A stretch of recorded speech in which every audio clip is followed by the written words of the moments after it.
حجاج نے کعبہ کی عمارت کو حسب سابق بنا دیا۔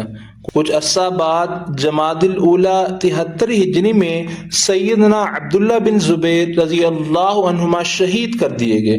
حجاج بن یوسف مکہ پر قابض ہو گیا۔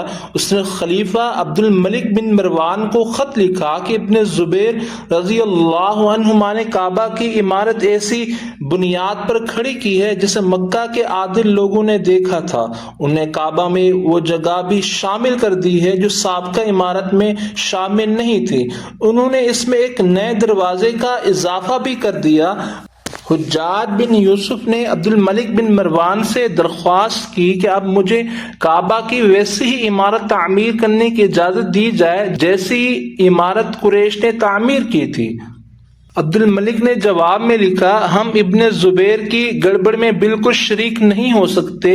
انہوں نے کعبہ کی اونچائی میں جو اضافہ کیا ہے اسے رہنے دو، البتہ حتیم کا جو حصہ انہوں نے کعبہ میں شامل کیا ہے اسے ختم کر کے پہلے ہی کی طرح کر دو۔ انہوں نے جو نیا دروازہ کھولا ہے اسے بھی بند کر دو۔ چنانچہ حجاج نے حتیم کی طرف عمارت گرا کر اسے پہلے کی طرح کر دیا، مغربی دروازہ بند کر دیا اور مشرقی دروازے کی لمبائی جو 11 ہاتھ تھی اسے 4 ہاتھ اور 1 بالش گھٹا کر سطح زمین سے اونچا کر دیا، باقی عمارت کو ویسے ہی رہنے دیا۔